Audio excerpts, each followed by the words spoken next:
Thank you very much, Graham. This time I've swapped out my Toli for I now have Ryan. Welcome to the desk, Aggro. Thank you, man. This feels nice. Sometimes you get a little like loose standing there. I like to have the seat. I've got a desk in front of me. I get notes this time. It's nice, man. I like this place. Plus, I sit next to Dimmy, so there you go. That's always better. All I wanted him to say was hello, but he had to go off on something. Hello. And that's exactly what the Challenger guys did in their first match. They went off taking down the opposition in just 2 games. Best of 3s all weekend here, and now we're going to see them play against the 7th seed. One more time, breaking down the gauntlet. It's just the ladder. The Challenger Cup played against number 8. They win. Now they play against number 7, which is going to be Noble. You know these guys intimately. It's Uzzy and Chapo, 2 of your old teammates. It is. And then you've got, of course, the double W lane. You've got Wowy and Wubbn over there. You probably came up with that, let's be real. And then MLC Stealth, the former world champion, in that middle lane. So you've got a nice sort of mix there of veteran presence in the mid and then some other guys that do stuff like this. MLC Stealth, certainly a whole lot of personality there. That's some sass. Wowy and Wubbn, you can't see them, but Chapo, really. Chapo and Uzzy there on the right side, I think have been the focal point for this team for more than one reason. A lot of people might be interested at first because these are the guys that came over from the console scene. However, I think their gameplay has done a lot of speaking for itself. I mean, I agree with you. They've been doing a lot of damage. That's like the big thing about Noble, that you always know that you're in for a longer game. Their average game time is the longest in the league, and then they're second highest in terms of player damage in North America, only behind Eager. So you know you're going to have to fight Noble. It's not going to be a sort of objective, pulling you around the map. They want to get up into your face and hit you. Chapo has always been that sort of hyper-aggressive player going back to the console world, now here on the PC, still sticking to that aggressive nature. Like I said, you were his mid laner. What are the biggest points about Chapo's gameplay that we should be looking out for today? He's a great communicator, and he loves to try and set up his CC with burst damage from the mid lane, and that synergizes beautifully with Stealth, who loves to play these big burst damage ultimate mages. You can see him on the the Poseidons, the Ra even occasionally. It's just a matter of where the rest of everyone else is going to be on Noble to try and augment what can be a very, very potent combo. Chapo, not just a player, also a big member of the community, big streamer. He's all about gains and big plays. That's your Chapo. I am Andy Leon Elchapo, and I play for Noble Gaming. Played in the CCCO about 2 years ago. Then I played in the SCL for a year. And then went to the finals for Worlds in SCL, and then jumped over to the SPL, because why not? The SPL, I mean, obviously is more competitive. I mean, it's the highest, I would say it's like the highest branch. But compared to the SCL, I mean, honestly, it's just mechanical difference and experience, and that's about it. My goals for this year is to make it to Worlds and just get better as a team and as a unit with Noble.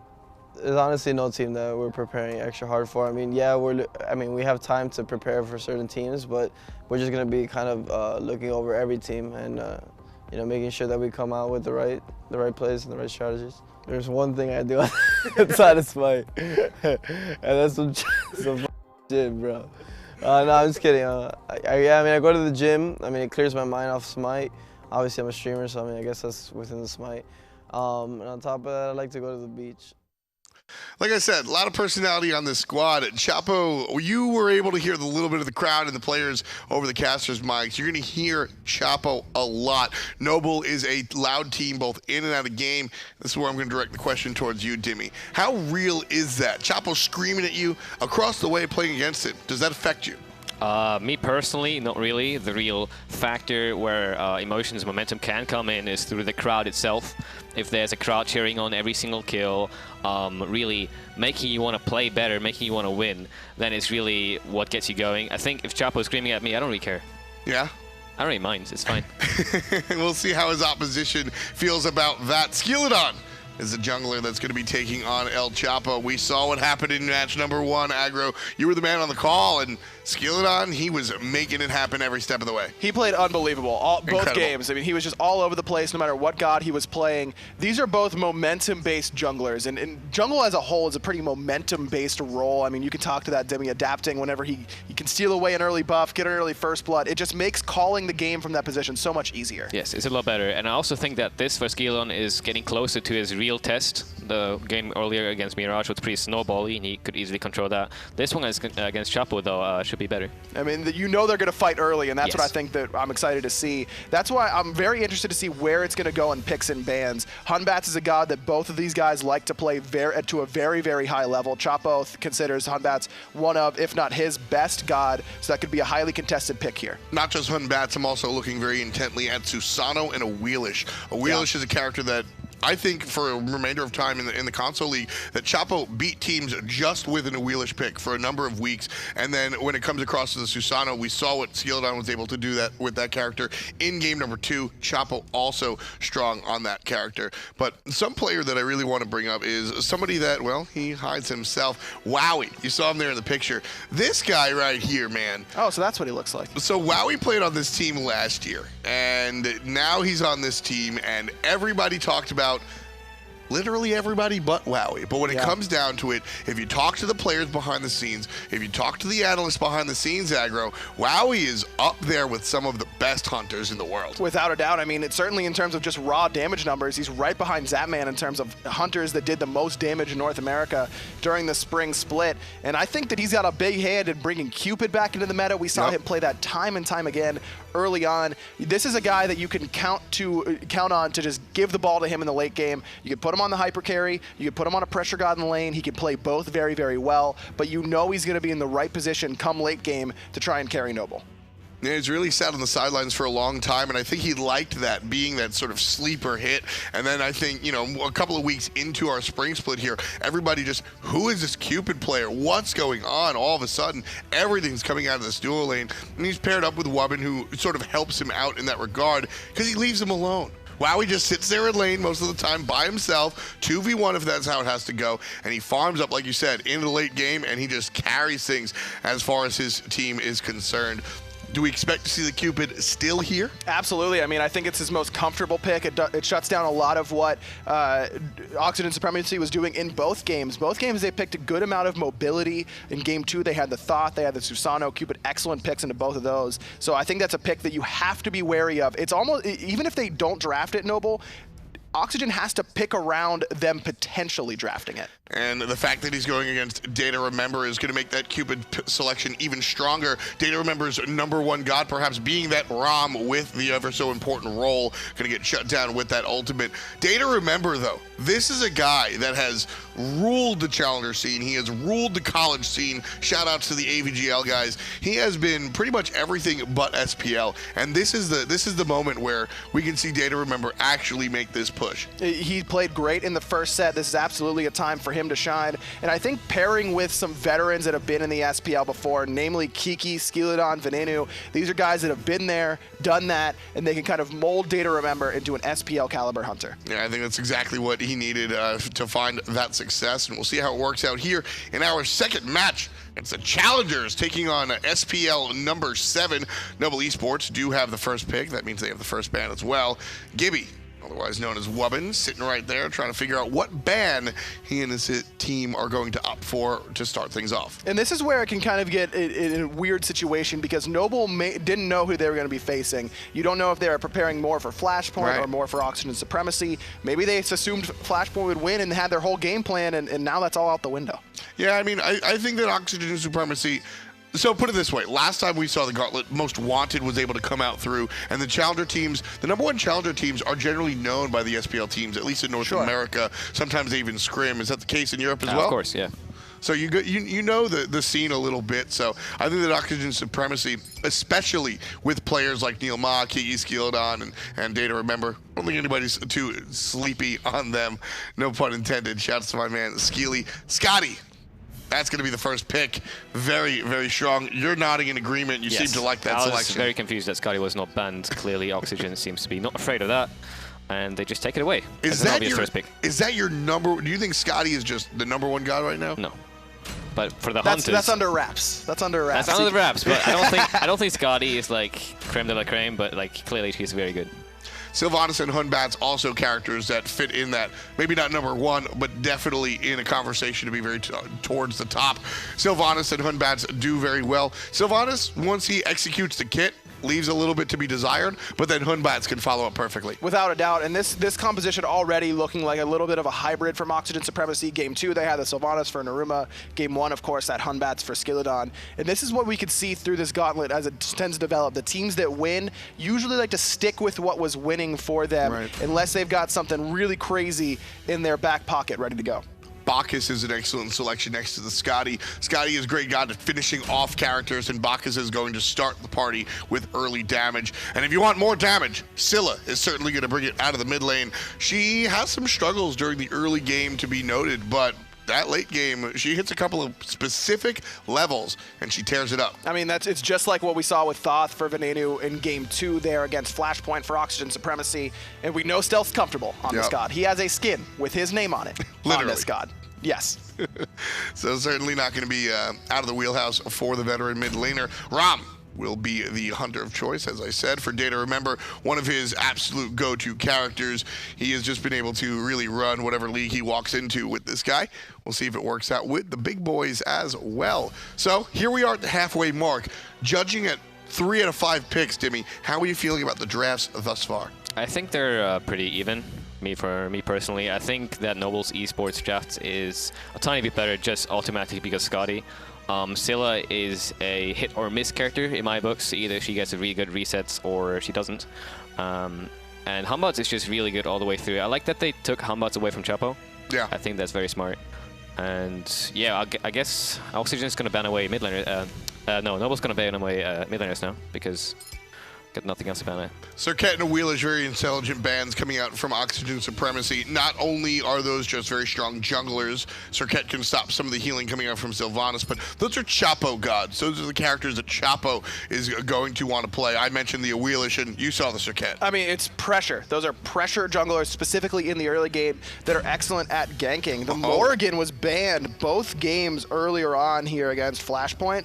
This time, this is almost certainly going to solo for Kiki. He's been playing this god consistently. We talked on the cast about how he's played a bunch of different roles. That's perfect for a god like the Morrigan because he could transform into anyone. This is the first Morrigan that we see, and I'm really excited to see how it actually works out. I'm assuming it's going to be still going to solo lane, and then we have the classic Morrigan hits 5, transforms into Batz because that's what she does, and then he kills the opponent. Yeah, Fear No Evil is up there with some of the best ultimates in the game, and now you got 2. That's good luck. Good luck. That's the analysis. The thing that the Morrigan does not bring, though, to the front line, I mean, is that front line. It's exactly what I said there. I mean, she has to transform into a character like Nike or Bacchus in order to really fill that front line role. So if Noble can really just be the aggressors and jump on top of Oxygen Supremacy literally with that Bacchus, I think that they've got a great chance to really roll through that team composition. I also think they have a really good gank potential onto the Morrigan. If the Susano just has his blue stun as always, he just sticks with a 3 and the stealth doesn't really do anything. And he's going to be in a lot of trouble. But on the other side, Nike is one of the best gods for the Morrigan to transform into when you're in trouble because you can immediately pop that shield and all of a sudden you're healthy, you've got a jump, you can get away as well. So while Uzzy picked a pressure god that can really try and bully the Morrigan out in lane, it also gives Kiki kind of an out in that lane in case he gets ganked. Noble's composition seems to be a lot about specific execution. Susano and Bacchus really need to set up the Scylla, hope for those resets. Oxygen Supremacy, you know, I didn't mention it earlier, but Chiron might show up, and he absolutely will. Oxygen Supremacy, Noble Esports. One word, aggro, who wins? Oxygen. Timmy. Oxygen because of Chiron. There you have it. We got our 2 casters. It's Hindu, and it's Toli. Bring us the game. Oxygen because of Chiron, Tolly. Are you on that train? I'm not. Okay, so the last set I was on the Oxygen train, but this time around, I don't know. Noble's a different team than Flashpoint. I got to give them a little bit more props. And on top of that, I mean, Chiron? I think Timmy's just This is more of like an anorexia thing. Are we sure we're doing it North America today? Well, it's double Hunter and a Morrigan as well in this comp. So when you actually look at Oxygen Supremacy here, I'm worried about engage. They're only going to really have this Batz to engage for Oxygen. Obviously, Sylvanus will do a little bit of that, but he's not necessarily going to be going for the blink in the early game at all with meditation being available, which means they're not going to have any engage other than Batz until later on. This is a do or die composition, I feel like, out of Oxygen. Pure aggression here is the key for them. They're trying to look for the initiation Oxygen look for the snowball potential because 2 hunters that get a little bit of a lead early on. Now you're starting to do some objectives, and these are the 2 kinds of roles that can really melt these objectives. And we talk about the Morrigan quite a bit. We've not seen massive amounts of in competitive play, but with this sort of teams on the sides of each of them here, Morrigan's got a lot to choose from. If any one player goes off, Morrigan can just transform and go, peace, I've got a full item build here, I'm happy. I think that's why maybe Oxygen left Susano open for so long, because they were relying on that Morrigan pick. We saw what Skeeledon was able to do with Susano the last time around, but this time going for the Hun Batz is going to be very nice to synergize both of those ultimates together. On top of that, if if we see Chapo going off on this Susano, then we can easily see Kiki make that kind of ultimate decision to go for that other jungler and look for a lot of damage. Now Kiki will be in the solo lane as the Morrigan as well, so he should be able to farm relatively freely, hopefully, unless we see Chapo, who's playing this Susano now, focus on the solo lane. Definitely a different style than the last set, because we saw Kiki go for the Vamana and then the Sobek, relying on his team to do pressure on the opposite sides of the map. But this time, going for a Morrigan, you're more susceptible to getting ganked. So now this is why we're seeing Skeeledon grouping up in that lane, making sure that Kiki on this mage solo lane will get alleviated a lot of pressure. Nice interesting poke between the 2. Wave Clay's going to be very close between the 2 of them in the mid lane. Sylvanus, Chiron will be okay, but it is Scylla as well as Bacchus here. Both the hunters have been left alone in the duo lane, but you can also see the DayToRemeber started doing the baby camp to the purple and red to get a bit more experience. Seems that Skeeledon gonna favor out to rotate over here on the left hand or the jungle side in the solo lane, as we're seeing more aggression here being rotated. But you can't ignore the wave here because of Sylvanus clearing those archers before Wubbn and Stealth was. Left side mid Harpies goes in the favor of Oxygen, and they should be able to outclear this one as well, and then even look for the right ones. Once again, a great start for Oxygen. They've just defeated Flashpoint, and now they're looking towards Noble as well, the 7th seed in the spring split so far. Oxygen, with the pressure in mid lane once again, are going to head over to the red buff. Smart of them to go for the red buff instead of the right side mid Harpies because of all the pressure that Noble have in that solo side jungle. You definitely don't want to get caught in an awkward 2v4 position, so now instead going for more of an invade, but instead not committing fully to that red buff. I think they just were trying to the baby camps there, potentially a little bit worried about being collapsed on by Noble. The jungler was missing there. Chapo had left the solo lane at the same time, so Oxygen played it relatively safe there. They could have gone for a little bit more, but it may have cost them. Absolutely. They knew that the jungler was on the right side of the map. That left side was free. This is why they made the decision to go left versus right. But the fact of the matter was, wow, he made the rotation to his own purple buff instead of defending his red buff. So this kind of confused Oxygen as to where the Skadi player was. Now, when Chiron was meta a while ago, he was mainly in the middle lane. Yamin, one of the first ones to really bring him into the mid lane in competitive play. But since then, he sees more time there than he generally does in the duo lane. He has more power, and this is something you want to have out of a mid hunter. You're going for your Neefs, your Medusas, your Chirons. You want to be able to rush this Transcendence, even ignoring Bluestone Pennant, trying to capitalize on this huge power spike item. The one thing you can see on Venenu as well, who is playing that Chiron, he used to be a hunter player before, so it's not unusual to see him on hunters once more, but he did invest into an Aegis at the start of this game here, Toli, instead of the Purification. Something I was about to bring up as well, because of the fact that we're seeing the initiation from Noble. They're relying on Wubbn's belly flop and Chapo being able to pull him out of position here, but he has the CC immunity with his ultimate, so as long as he gets pulled in by the Susano, he can just use that ultimate to prevent the belly flop and then go from there. As long as he uses the Aegis to prevent the Amma monster, that's the goal, to make sure that MLC Stealth doesn't find the resets on that big hitting ultimate. Talking about MLC Stealth a little bit more, he's playing that Scylla skin that he got for his team at the World Championships in Season 1. Uzzy gonna get hit by the Fierno Weevil, overhand smash as well, second Fierno Weevil, thanks to the Morrigan. Uzzy's still alive, but not long enough. First blood goes the way of Skeeledon. The Changeling was awesome. Skeeledon was just laughing at that little gank potential. But what do you do, Toli? You're a solo, how do you deal with that? No, there's no dealing with that. At level 4, you don't have your ultimate to give you that big shield potential health, and this is why we're seeing Skeeledon put more attention onto Kiki. If you get this mid-range ahead. Stealth forced to beats early on there, a little bit worried about the ultimate coming out from NeiruMah, which was available. Instead, you'll see Oxygen take the free win of the Purification Beads of Stealth. I love the safe play from Oxygen, not committing necessarily to the ultimate from NeiruMah. Instead, electing to just force the beast, because once you find the pull, the root is going to be good enough to guarantee a lot of damage from Venenu, and a lot of teams in the SPL level would not full commit to try to find some kills. Instant ult from NeiruMah to avoid the knock-up from Wubbn, and that belly belly flop, but no follow-up from either team after that. Obviously, Noble not happy to continue engaging, and with Skeeledon, we're lurking in the wings there. It would have been problematic. Without the ultimate from Skeeledon, no fear, no evil available. Had there been an additional member for Oxygen in that mid lane, probably would have seen a little bit of a harder commit onto this Bacchus support player, but instead playing very safe, using that CC immunity of the ultimate to prevent the knockup and then the continuation route into Alma monster damage. Well, first time seeing Noble today so far. They did finish 7th in this spring split, as we mentioned. But coming into this as well, Chapo and Stealth, two of the highest damage dealers out of North America here. But they do die a ton, which generally sets up Wowy to be the one that gets the majority of the kills on this team. It's all about the aggression coming out of these North America junglers. And whenever you talk about aggression, these are the two names that come to mind. It doesn't really matter if you're high caliber, former Inister, now homie FA for Sword Gaming, or members in the bottom seeded of the SPL this team. time for NeiruMah to escape this. The all-in potential's here. I'm a monster will hit. Still not enough damage to bring him down as the meditation comes into play. Over the wall is Skeeledon with the Fear No Evil. He will miss it, but the overhand smash and monkey toss will at least make sure Chapo ends up in base. Great counterplay from NeiruMah, using that meditation to stay alive, going for the reinforced greaves, keeping himself topped off, building stack after stack of protections, keeping himself alive long enough for Skeeledon to make that important rotation. And this is one of the key components for a Hunbatz in the jungle role. Sometimes you can make aggressive plays, but Hunbatz is more known for the counter aggression. And that's generally the playstyle Oxygen are going to have here. We mentioned at the end of picks and bans there coming from the analyst, as Toli.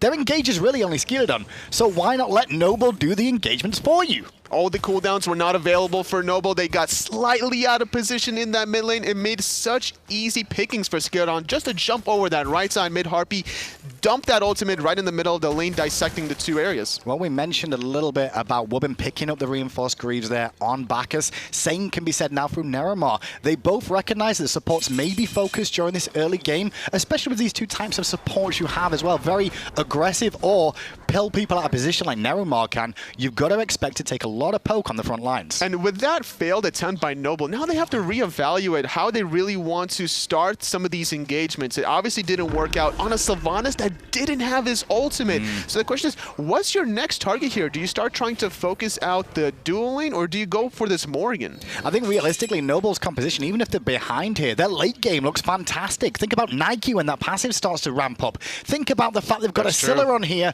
and they've also got the duo lane powerhouse that is Wowy on that Skadi. Very true, but there's a 2-level deficit here. Elchapo, only level 7. Skeeledon does have that huge overhand smash maxed out, and look what he's doing. He's still hitting that mid lane. Here he goes, Fear No Evil, looking potentially for Chapo here, who's into the wall, had no beads available there. I'm a monster, will return some poke, but a great knockup from NeiruMah after the pull. Stealth is removed from the game once more. Great plays from Oxygen, still capitalizing on this Hunbatz that's ahead. This time around, it was Skeeledon initiating and forcing the issue instead of counter-engaging. And this is going to be a huge momentum swing for Oxygen as they established themselves at 2,000 gold lead now. The only bad news for Oxygen there, they would have loved to get more if they could have, but nothing really available on the map for them to look to invade. Speed buff due to come up for Noble soon, but already the Noble have respawned. Just slow and steady, waiting for this Hunters to really come online. As long as the 3v3 is going to favor Oxygen, once Rama maxes out his steroid of attack speed,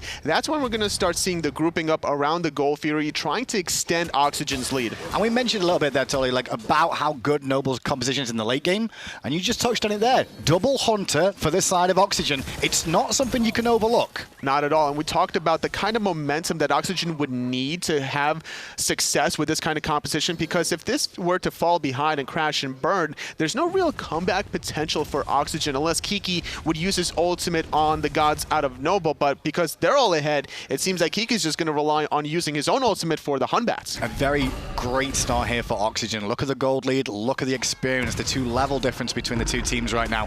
3,000 experience, 2,500 gold in favor of Oxygen as they're looking for the oracles on the left once more. We always harp about the experience more than the gold. Skeeledon, this is for a good reason. Once you have those level 2 ultimates online before the opposition, that's one power spike that you could use just to force a small engagement. And that's all about those relics at level 12. So just keep an eye on those levels. You can see 3 members of Oxygen already at level 11. 1 more level, and I think we may start to see some investment into the Gold Fury contest coming out from Oxygen here. Especially once Venenu comes back into the mid lane, just now finishing off his Ninja Tabby in the backside, though. Skeeledon looking for an engagement, potentially Chapo forced to use that Typhoon here, or the Siphon rather, back into his tower. I like the call from both junglers here, Tolly, to focus onto the duo lane now. One reason is because Oxygen's winning everywhere else on the map apart from the duo lane, and at the same time, Skeeledon's like, well, this is the only lane that's not winning yet. Let's get it winning. Well, the thing is, Chapo's thinking like, okay, we have no business any longer in mid. I have to go to one of the side lanes, and Kiki is just putting too much pressure under that tier 1 tower to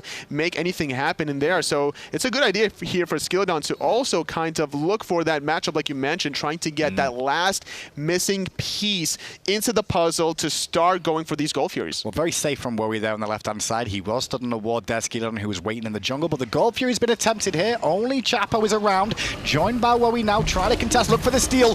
Won't happen today as Oxygen pick it up. Wowy's now in trouble, forced to run for his life. Oh, but he's still gonna go down. The long-range snipes from the Chiron and DayToRemeber, the double hunters doing a lot of work in these encounters. First Gold Fury, 10 minutes, goes to Oxygen. Oxygen, take into account as well, Tolly, what's it like playing at LAN when you've got that warm-up game under your belt? You know, you've already played 1 set. There is benefits to being a low-seeded team in the Gauntlet because you get all that practice on stage. All the gears are turning. The communication is on point. The mechanics have been warmed up. Going for a nice little play on this Portal Demon just to add the cherry on the top. Oxygen trying to aggress onto Uzzy as well. Noble are just disillusioned right now. They can't really find a foothold anywhere across the map. Gold Fury just gone and Portal Demon at the same time. The gold lead is just starting to get out of control already. And this was a well-tactical ploy by Oxygen. They pushed down the dual lane tower, and they saw the fact that the matter was Wowy was between the tier 1 and tier 2, way out of the Gold Fury range. Chapo went back into the mid lane, which is too far away to really make his impact known. You can see Noble hanging around that Portal Demon right now as Uzzy's a little bit overextended there. He's been forced to ult defensively to keep himself alive. He'll get away for now, but that ultimate being on cooldown. Luckily enough, there's no real objectives to contest. Without both Gold Fury and the Portal Demon, a lot of members from Noble trying to make something happen in the dual lane, but because NeiruMah was protecting Kiki, not really going to find anything in that regard, just trying to go for their own buffs and look for kind of a mistake potentially out of Oxygen in order for Noble to really get back in this game, because this is starting to slip really fast. They're down 5,000 gold at the 11.5 minute mark. And the majority of Oxygen were involved in the relegations at the end of fall, the start of this year, to try and get back into the spring split, but they failed to do so. Right now, they're taking on the bottom 2 teams of the spring split. They've already defeated Flashpoint, and they're putting a beat down on Noble right now. Relegations could be very spicy this year as well, Tony. Last season, North America Gauntlet, we saw Most Wanted be able to beat the first opponent and then almost beat Envious in the second time around, and DayToRemeber was on that Most Wanted squad, and this time he is with Kiki and Skeeledon, formerly of Envious, and this would be a really good opportunity for Oxygen to really prove themselves, whether or not they win this set or the future sets, of how they're going to perform in the relegations. And right now you can see Skeeledon once again 2-0-2, level 13, equal to his solo laner right now. His performance against Flashpoint was fantastic, that allowed Oxygen to get to this point, but he's carried on from where he left off, Toli. Batz, someone that we don't see too much at LAN normally. Not normally necessarily, because the fact that the ping's a little bit better to react to the Fear No Evil. Nice little play to follow the Bacchus over the wall with a monkey bounce, but doesn't want to commit with the ultimate without any of his other teammates around the corner. But despite Skeeledon playing this Batz here, he was able to get a huge lead the last game when he was Susano, but instead electing to go for the Batz, a guy that he hasn't played today yet, and confident enough to really snowball, and it's been showing here in the first game of the second set. And right now, Oxygen, because they realize they've got a very good established lead here, are trying to get a little bit more out of it. They've got to be very careful about what they do at the right time. This tier 1 tower should fall down, as Skeeledon did use the Fear No Evil there just to dissuade Stealth from hanging around. Absolutely. That covers such a huge area of the map that it makes it very difficult for anybody to really defend that tier 1 tower, and that's going to be 500 gold in the pocket from Oxygen, just snowballing a little bit further, almost at that 6,000 gold mark. And the best thing about Oxygen's comp here is getting it online as quick as possible, because you know Noble, when we get to 25-30 minutes, that's when the Armor Monsters will be swinging. That's also when Wowy will have a core build online that Caldeir will then come into play to be able to pin down their opposition. And on top of this, it's going to be very difficult for the Nike to start building that passive. Not going to be level 20 on 2 members for quite a long time, and they're still 10 kills away from one of their stacks. That's a good point as well, because those stacks for Nike, they do come along, but you've got to get the level 20s online and the kills. The farm should pretty much be done already. The farm is basically standard, but the other 2 takes a little bit of time, and one of them is not even guaranteed. Well, Noble stuck in a bit of an awkward spot now. Luckily, they have a window to buy some time for themselves now, just to farm up. But at the same time, Oxygen are going to be doing the same thing. So this level difference shouldn't really change until the next Gold Fury or Portal Demon. Absolutely. 30 seconds remaining for this Gold Fury to respawn. Oxygen definitely trying to look for positions with their lead to start sentry warding in a little triangular formation. You want to cover both mid Harpy, top and bottom, obviously the Gold Fury, and then get some aggressive regular wards around the purple and red buff of the enemy. So that way you have enough area control of vision that you can safely attempt this Gold Fury. Well, Kiki on the Morrigan on the right-hand side there has gone for the Breastplate of Valor, picked up a Void Stone as well to go with that. Stealth in the jungle, though, being aggressed on one more time by Skeeledon. Wubbn going to actually flop there, but not going to find a home. Oracles have spawned, as has the Gold Fury. Skeeledon jumping over the crush, but doing a nice little juke over Wubbn's belly flop. Taking a little bit of poke here is DayToRemeber, but having the wisps from NeiruMah is going to keep him a little bit healthy. Also having lifesteal from the Aussie would be good to top him off. Problem is here, though, Tolly, is that Uzzy's on the left-hand side of the map now, and that means the solo tower is free for Kiki to take. Fear No Evil used early on there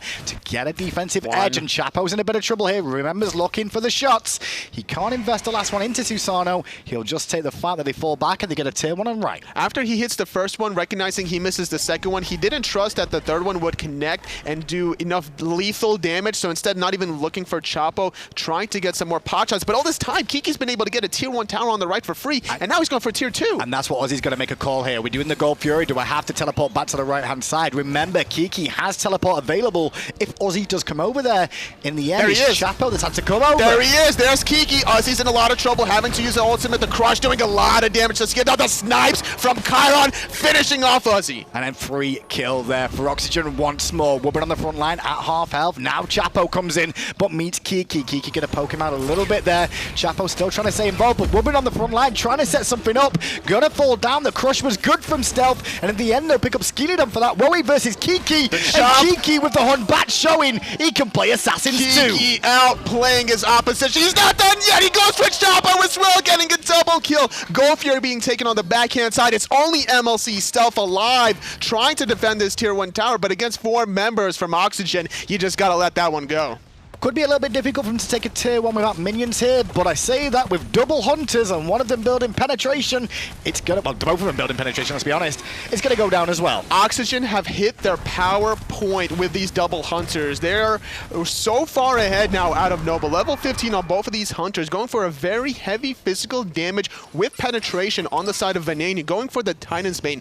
And just now, look at what Skeeledon just finished. This Relic Dagger now, he's gonna have shorter cooldowns for his blink, making sure that he's going to be able to go into that backline using that ultimate. Not only does that help himself, but think about when Kiki transforms into the Skeeledon. Very good, true indeed. We'll see if we can actually help him out. 20% cooldown reduction on those relics from that item as well.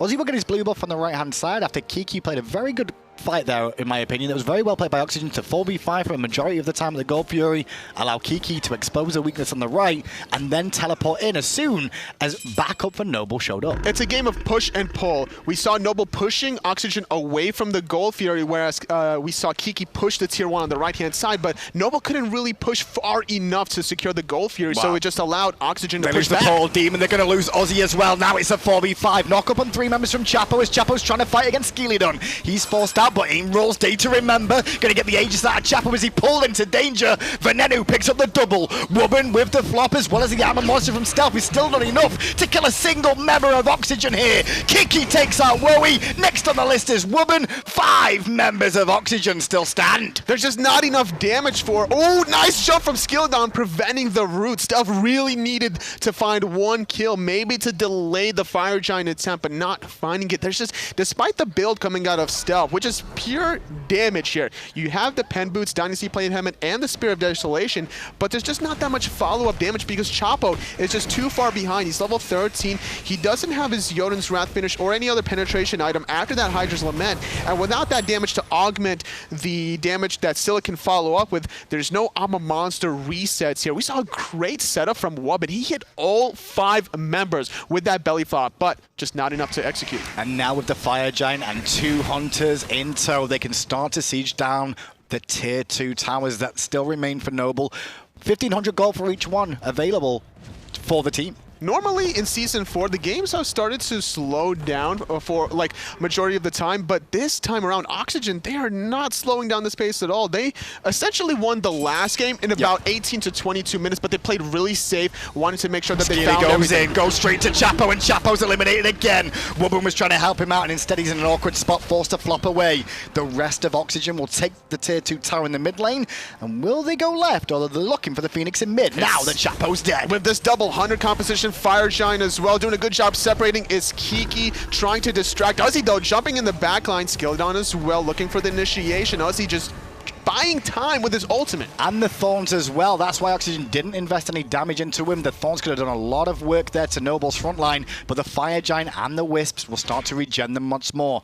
Once again, Kiki on the right, keeping an eye on things. It's 2 engagements at the same time. NeiruMah goes to the back with the ultimate as Wubbn initiates 2. Wubbn's the casualty of war, however, as is the Phoenix. They have a monster from stealth is good. NeiruMah's pull is better. The snipes are the on point from DayToRemeber. They will be triple kill in the end for Venenu. No Penta this time, I don't think, even though Venenu really wants it. Oxygen, they're feeling really confident to go for the win this time around. We saw how safe they were the last time. The question is, there's 2 members here, but the Fear No Evil deterring, finding Chapo. NeiruMah gonna get sacked out by Wowy. Titan is really healthy, but with that tower and 2 Phoenixes still remaining, that Titan is gonna be swinging really hard, has a lot of health, a lot of protections, and I like to see the idea and the mindset of Oxygen to go for this kind of attempt, because we saw how passive they were the last game, and now they're trying to test the waters just to see what they can get away with. They know they have this game in the bag. Yeah, they do to an extent, but is there any way Noble can get back into this? It's just wait. Try not to lose the Phoenixes, hold on as long as you can, but I don't think Oxygen are really letting them do anything to get to that A point. jungler cannot be 5 levels behind and still expect to get back into the game, especially when it's 18 to 13. There's just not too much comeback potential, but either way, we could still see more aggression out of Oxygen, maybe diving the Titan, maybe diving for kills out of the Fountain. Just look at that player damage on the left-hand side there. 3 members of Oxygen are in the top 3 right now. 1 over 10k, 2 more approaching it, and that is the 2 Hunters. Obviously, Stealth will get a bit of an easier time to get some poke damage off in the solo lane. That's why he's a bit further ahead, but you can't discredit how well he's played today. Yeah, and obviously Kiki having that fake damage in the solo lane, so they can't really necessarily count him out either. You can't call it fake damage, because you used to do that in the solo lane Oh, yourself. absolutely. You just got to be a big old bully, and Kiki's being a big old bully with another female god that he likes to play. That's true, that's true. He's on the female gods again. Now to the left-hand side, though, go Oxygen, looking for the final tier 2 tower. Stealth and Uzzy are here, but they're not going to be able to stop once again the double Hunter and Sylvanus, along with a full minion wave. They have to wait for this left-hand Phoenix. A lot of items being completed for Oxygen here. They're sitting at about 5 to 5.5 items, whereas we see Noble really struggling here, about 3 to 3.5, making it even more difficult to hold on to this Fire Giant team out of Oxygen. Oxygen right now have 4 members on the left-hand side. They're not going to commit just yet because of Kiki's positioning. I say that as Kiki now teleports in, uses the stealth to try and look for a flank opportunity. Not going to find one though, but will join up with his team. Is he trying to zone out the members here from Oxygen? But it's going to get pulled back into the Fear No Evil. It gets melted completely. Where did you go? NeiruMah played lights out there with that big pickup, and now they're looking for the Phoenix too. Wubbn's going to get knocked in the air and already dead before he lands. Double kill for DayToRemeber. Phoenix falls, and this could be the game already, Tolly. Oh, Kiki getting hit quite hard there, but DayToRemeber hits MLC Stealth harder with that big 3 skis. Titan's going to go down as well. Oxygen, this is their 3rd game in a row that they've won. Tolly, 20-2 was the scoreline there in less than 24 minutes. I'm not going to lie. Oxygen embarrassed Noble there harder than they embarrassed Flashpoint the last game. Well, the question is that Noble's warm-up game? Do we class that as a warm-up game for Noble? There was the first time on stage today, first time hit the LAN as a team as well. Do we take that into account, or do we just go, nope, that was all Oxygen, just Oh, it was absolutely all Oxygen, but at the same time, you can't discredit the fact that that warm-up is a big factor. And Noble, they could have been preparing more for Flashpoint than for Oxygen, expecting the SPL team to be able to overcome this Challenger circuit. That's very, very true indeed. And now that's the question, what's going to happen with Noble here? They're having a discussion with the admins about whether they want to be first pick or second picker here, I feel. So we'll find that out soon enough, because it's a big thinking point for these boys now. Absolutely. Whenever you have this kind of second pick mindset, you want to find the right counter matchup in that solo lane. Obviously, first pick is a big factor for the jungle side, but you do have some sort of an advantage, and maybe this could be a good opportunity for Noble to look at Uzzy trying to shut down Kiki, because we saw Skeeledon make that early rotation, just shutting down the Nike, letting Morrigan get super far ahead early. Well, the Challenger Circuit team takes down one SPL team, and they're already on their way to doing it to a second team already. The analysts are standing by to break down exactly what just happened in that first game. Thanks a lot, Henry, man. You know, I put it really plainly on Twitter. I expected Flashpoint to lose against Oxygen, but against Noble, I did not expect, one, a win, two, as dominant of a win that we just saw. What is it, Dimmy, about this team you think that allows them to come through here? I think they were really well warmed up coming from the set before that game, and they just managed to find so many picks. And they go into the team fights. It wasn't really even team fights. It was still getting picks, just overpowering them right out. Perfect use with the Humbat's ults, and just winning the game from there. Yeah. I mean, the first blood came from 2 Batzes, perhaps one of the scariest things that you can look at. Kiki playing the Morrigan over there on the solo lane. A very, very interesting character for a very, very interesting guy. I mean, like I said, I'm happy to see him back in the solo lane, specifically because of his creativity. Creativity in the solo lane and jungle is really what Season 4 is about, and Kiki is really making that rock with his choices. I mean, he can play it all. I mean, he like we mentioned, he's played in the mid lane, he's played in the Guardian role, and now he's moving back to the solo, and he just looks so comfortable there. And it wasn't playing in the jungle necessarily, but he looked like he could have with those Hunbat's plays time and time again. Just so difficult to lock down the Morrigan. And then when you're on the offensive as the Morrigan, it makes your job so much easier. That stealth, not great to run away with, but as an engagement tool, it can be very, very potent, and Kiki showed that in this game. See that right there? Just so smooth. We were talking about, Dimmy and I were talking about characters, skill ceilings before, about some of the junglers. Morrigan, one of the harder to play characters, and right there, just Kiki looking so smooth with it, seamlessly flowing in between the Morrigan and the Hunbat's character that he's going to switch into, and really was able to bring the business to Chapo and his solo laner, Uzzy, across the way. Uzzy did not have the game that he wanted, Dimmy. He played the Nike. This was a strong choice, but didn't seem to really be as strong as we expected. NA seems to really like the Nike pick. I do respect it. It is a good choice, just judging off the passive. If you get that going, it's a really nice benefit to the team. In this matchup, however, he just got behind too far, and if you get behind his Nike, you don't really do much in team fights. You jump in, you get your one cancelled, and you ult, and that's basically it. You kind of just run in circles. And thanks to Humbat's ult, he didn't even get to ult at some point. Yeah, a little bit rough there for Uzzy. One of the guys who during the regular season I have been very high on. I think that Uzzy has been one of the more impactful players in Season 4 here in our spring split. What specifically stopped Uzzy from doing that here in this game? I mean, an early focus from Skeeledon, who really spent a lot of the first set looking in that duo lane of Flashpoint, changing it up in this one. It spent a lot of time in the solo lane, and just giving Kiki a little bit of an advantage. Like Timmy mentioned, when you're Nike and you fall behind, you kind of lose that luster. Nike's whole kit is designed around excellent damage out of Rend early, and then relying on the passive in the late game. If you never get to the late game, the passive's never an issue, and when you're that far behind early on, that Rend doesn't really work. Plus, I mean, he's into a matchup there with the Nike versus the Morrigan, where he's going to get consistently stunned out of that Rend, and while he has the AoE auto attacks, if without that pressure, you cannot keep Kiki underneath tower, and then that allows Kiki to really get that build going pretty quickly and make the impact that he did. And so if Uzzy wants to change from the lackluster game 1 into a stronger game number 2, Dimmy, what specifically do you think he has to change about his gameplay? He has a lot of choices. He can either be on the aggressive side, try to pressure out Kiki like Aquarius has done in the first set, have that approach, or maybe switch off to a Guardian and say, okay, I'm going to survive these ganks, and I'm going to add more control and more pressure in the later team fights than a Morrigan could do. So you weren't thrilled about the Nike pick. You let us know straight and center. But you were thrilled about this Chiron pick in the mid. Oh, yes. This is, I mean, like one of the commentators mentioned, Venenu, Hunter player, Chiron, sure. But your team is one of the teams that plays Chiron mid. Why do you like the Chiron so much? I'm a huge fan. He has just great damage. In a Scylla early game, she builds her starter items ends up being very squishy because of that. She doesn't get any health. And as you can see there, he just rips through them with the ultimate, chases it back up with the 2, and just then again, the exact same scenario. He just has his perfect angle and has great shots on the squishies. That's what I like. The kill that he gets without even looking and turning away from a distance. And just look at where he is in these team fights. This is what makes Chiron so potent. Hunters usually don't have abilities that are this long range, and he's just all the way in the back until the late game where he can play aggressive and play up. Really, really strong play from Venenu, who's absolutely killed it so far. As totally mentioned, 3 wins in a row for Oxygen Supremacy, and this mid laner is a big reason why. For me, Nenu and DayToRemeber, you saw DayToRemeber picking up that trip ski at the end right there. The 200 players here in game number 1 in their second set. For me, that's what, so we talked about the Nike, that passive. The movement speed doesn't matter if you have a Rama in the sky and the Chiron that's hitting you from literally anywhere with the guaranteed shot